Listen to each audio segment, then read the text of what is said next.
EFCC hands over recovered property and monies to foreign governments.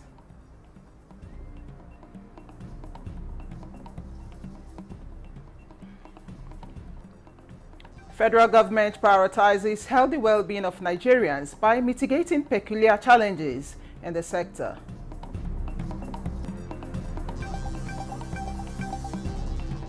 And All Progressive Congress APC receives hundreds of defectors from People's Democratic Party PDP and other political parties.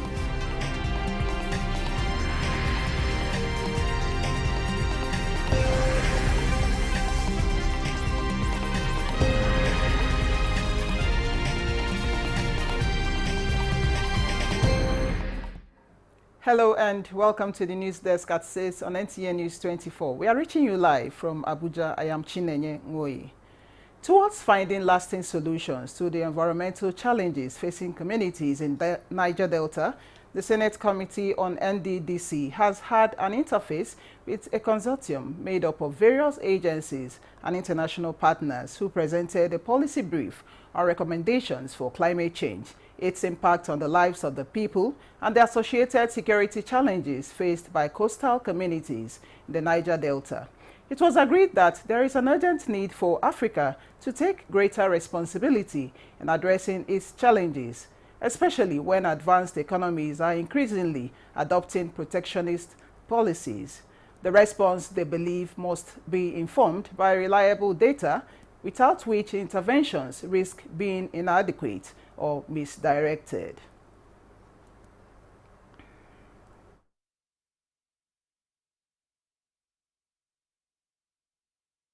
The link between environmental degradation and social unrest is undeniable. To achieve lasting peace, we must first address the root causes. For this reason, I welcome this delegation and assure you that the insights and recommendations shared today will be taken seriously and relayed to the Niger Delta Development Commission and our colleagues in the Senate. The urgency of the challenge was further underscored by the disclosure that Nigeria is having a fair share of this phenomenon. West Africa is experiencing climate change at rates faster than the global average, leading to violent conflicts and complex humanitarian emergencies. Nigeria is already having much more than its share of this global phenomenon due to its continual impact on natural resource availability, biodiversity, and agricultural productivity, among others. Nigeria and Kenya are well positioned to strengthen their bilateral relations with a focus on leveraging technology, renewable energy, and tourism to drive economic growth and development. Chairman, Nigeria-Kenya Parliamentary Friendship Group in the House of Representatives, Abdullahi El Rashid, stated this when he received the Kenya High Commissioner to Nigeria, Isaac Parashina. He says the Nigerian Parliament is committed to promoting legislations that strengthen economic ties with Kenya. Fostering dialogue, addressing trade barriers, and facilitating greater understanding of each other economic landscape. We want to see some of these engagements also yielding certain fruits. The Kenya envoy pledged the cooperation of the Kenya High Commission with the Nigerian Parliament. Economic and Financial Crimes Commission, EFCC, hands over the sum of more than $130,000 and 78,566 million naira to the governments of the United States, Spain, and Switzerland. Among the items handed over includes a Mercedes-Benz and a bungalow in Nguwa Rimi, Kaduna, which was said to be as a result of intelligence report, which led to investigation and subsequent recovery of the monies and items. Handing over the restitution document to the representative of the various governments, the chairman of the commission attributes the gesture to the commitment of the Nigerian government in fighting financial and economic crimes. Our being here this morning is a demonstration of the commitment of the federal government of Nigeria to the fight against corruption and financial crimes, a commitment to good governance, a commitment to stimulating the economy, and a commitment to prove to the entire world that Nigeria is not a safe haven for financial crimes. A commitment to international cooperation and international synergy when it comes to the fight against financial crimes, which you all agree with me has become a global crime. This is really unprecedented development, and you cannot believe the impact that this development will have on the mandate of the ministry, because it makes our work a whole lot easier. We really do appreciate and we thank the EFCC. The EFCC is just not operating in Nigeria. The EFCC is a major global contender. African countries are urged to leverage the public-private partnership PPP investment in redefining the continent's economic landscape. Through PPP, identified as a catalyst against neocolonialism in Africa, leaders can gain full political and economic stability long pursued for the continent. This was the view of an erudite scholar, Professor Kingsley Moghalu, alongside speakers at a lecture as part of activities of the Ministry of Foreign Affairs in Abuja. Garba Natala reports. Amidst uncertainties and challenging times globally, Africa remains underdeveloped, speakers say, trapped in economic neocolonial forms, aid interventions hindering sustainable growth. Speakers here agree that through strategic public-private partnerships, Africa can reduce dependence on foreign aid and determine how to conceptualize PPP as an innovative solution. By embracing public-private partnerships, strengthening our institutional frameworks, and investing in leadership development, we can leverage the private sector for development outcomes, avoiding debt traps, and pave the way for a self-reliant and prosperous Africa. For our continent to be part of solution rather than of the problem to global challenges, Africa must put all instruments at our disposal to use.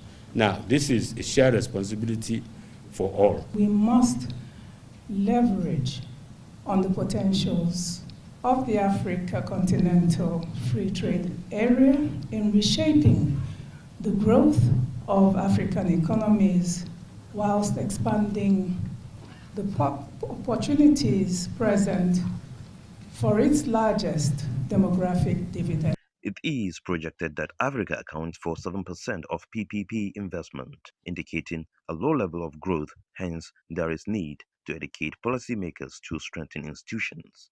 As a country, you recognize that when the private sector is involved, when you have a contract, whichever government comes in, you're going to respect that contract. You're not going to have these funds into the PPP. We will agree, we will have terms of engagement, we will have profit sharing. Then, now let's talk about the people that are in service. How do we accommodate them? To positively impact the foreign policy of Nigeria, we will continue to make available to the policymakers the result of our brainstorming exercises to guide our foreign policy options. With the theme, Economic Liberation Through PPP, a catalyst against neocolonialism in Africa, the lecture promotes President Tinubu's 4D Foreign Policy Trust and highlights the need for Nigeria to leverage sustainable solutions to drive the desired development. In Abuja, Garba Muhammad Natala, NTA News. As the world continues to grapple with economic challenges, there is need for countries to come together at every opportunity to brainstorm and share ideas as to how these challenges can be successfully managed and overcome. This was the focus of the second public lecture organized by the African School of Economics in collaboration with the Ulster University, Belfast, Northern Ireland. With the theme, Economic Growth Models, the Irish Experience, the aim is to tap into what Ireland has been able to do to overcome economic challenges and what can be learned and adopted in the Nigerian context, while the Irish can also learn some things from Nigeria.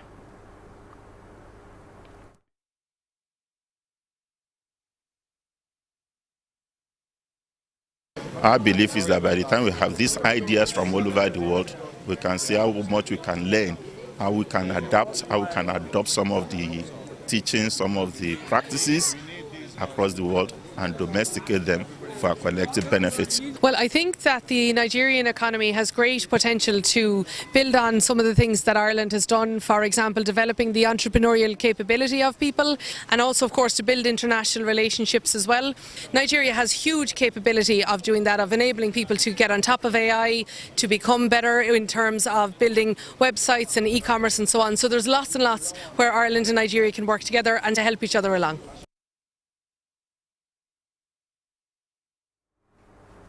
The Minister of State for Health and Social Welfare, Dr. Isiaq Kunle Salako, says that government is prioritizing the health and well-being of Nigerians by mitigating the peculiar challenges in the health sector. This was during an official visit to the Neuropsychiatric Hospital, Aro, and Federal Medical Center, Abeokuta, Ogun State. Lekon Abunde reports. In a special arrangement as part of his tour, the minister's entourage arrives at Abeokuta, the Ogun State capital, and the 81-year-old Neuropsychiatric Hospital is the first port of call. He had a thorough assessment of ongoing and completed projects and then an interactive engagement with staff and stakeholders in the mental health institution.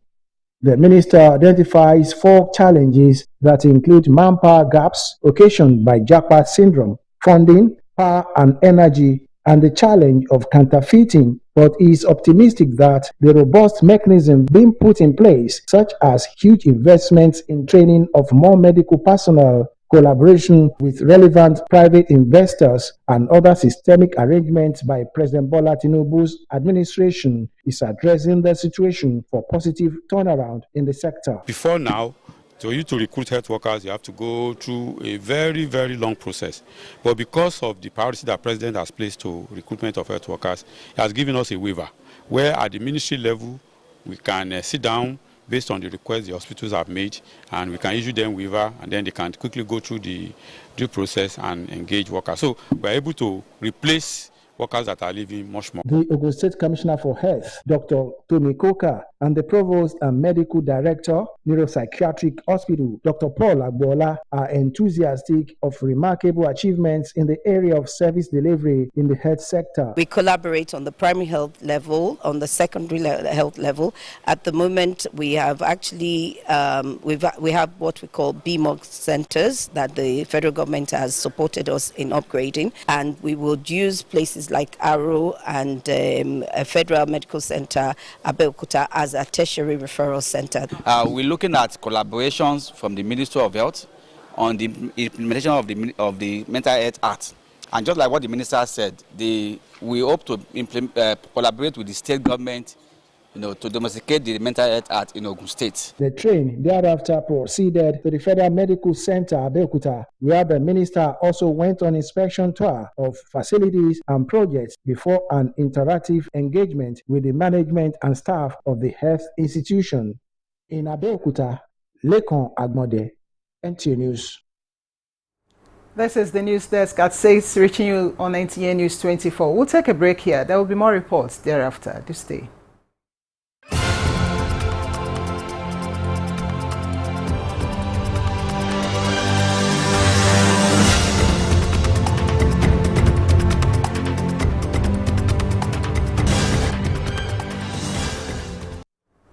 Many thanks for staying on. And still talking health, the Sakina Medical Outreach, in collaboration with the UK Charity Commission and Medics across continents, is conducting a week-long medical outreach and high-tech surgeries to over 95 less privileged Nigerians. Suleiman Abdul Wahab reports that this is part of a global effort that has previously reached countries such as Somalia, Bangladesh, and Ethiopia.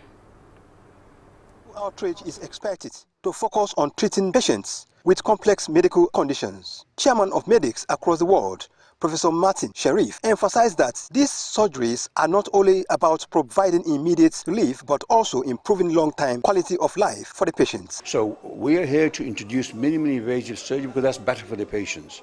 Less pain, less blood loss, faster recovery. Cosmetically, the results are better, and then the patient can get back to working, which is very important.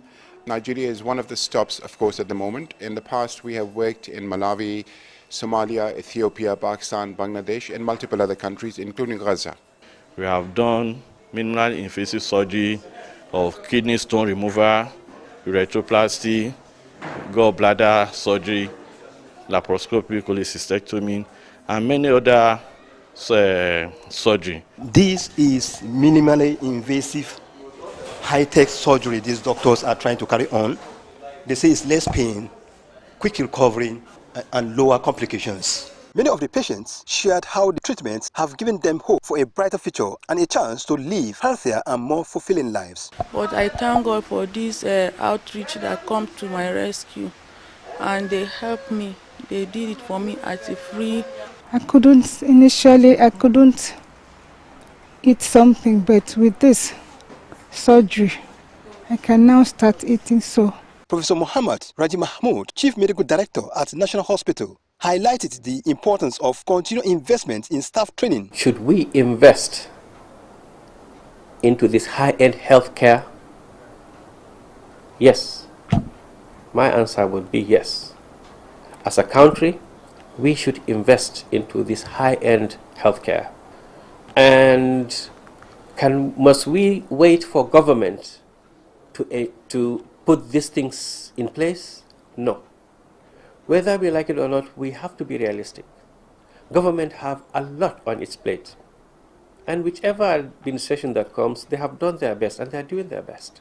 The lecture was well delivered, and then virtually we all understand the lecture. And this is a take-home for us. It needs a lot of collaboration. It needs a lot of money. This groundbreaking minimally invasive high-tech surgery not only showcases the latest in medical advancements, but also enable the patients to resume their daily activities. In Abuja, Suleiman Tobu Abdul Wahab, NT News. 500 women in Niger State have benefited from the empowerment program of the Renewed Hope initiative of Nigeria's First Lady, Oluremi Tinubu, aimed at equipping women for economic growth and prosperity. The gesture, courtesy of Senator Oluremi Tinubu, in collaboration with the Office of the Senior Special Assistant to the President on Sustainable Development Goals, was flagged off in Niger State by the wife of the governor, Fatima Mohammed Bago. Husseina Musa reports. Of the 18,500 women enlisted to benefit from the empowerment program across the country, 500 women from across the 3 senatorial districts of Niger State went home with industrial grinding machines, deep freezers, gas cookers, and generating sets aimed at building their businesses. This is in recognition of the critical role women play in nation building, in line with the Renewed Hope agenda of President Bola Ahmed Tinubu, which prioritizes inclusivity, economic growth, and sustainable development for all Nigerians, particularly the women folk. I benefited a gas cooker from Her Excellency, and I feel delighted, very happy. At least I will use it to make myself self-reliant. It will bring us out from poverty and to stay on our feet. By the time we use these items, we will improve in our self-making incomes. Wife of the Niger State Governor, Fatima Mohammed Bago, who flagged off the program on behalf of Senator Oluremi Tinubu, described the initiative as a right step to achieving SDGs, gender equality and women empowerment. It's for humanitarian purposes. I was given a message from the First Lady of the Federal Republic of Nigeria to come and bring down to our people, which I have done. These are items that are going to really add value to them if they make judicious use of it. The empowerment program, which was flagged off in Zone A, is expected to be replicated in other zones of the state. In Bidda, Hussaina Musa, NTA News. Road Safety Officers' Wives Association, ROSOWA, says it will commence advocacy against underage driving on Nigerian roads. ROSOWA President Dr. Nasifat Shehu Mohammed hinted this at the send forth of former president of the association, Aisha Dawuda Biu, while emphasizing the dangers inherent in engaging in such acts. Oyeyemi Ajayi reports.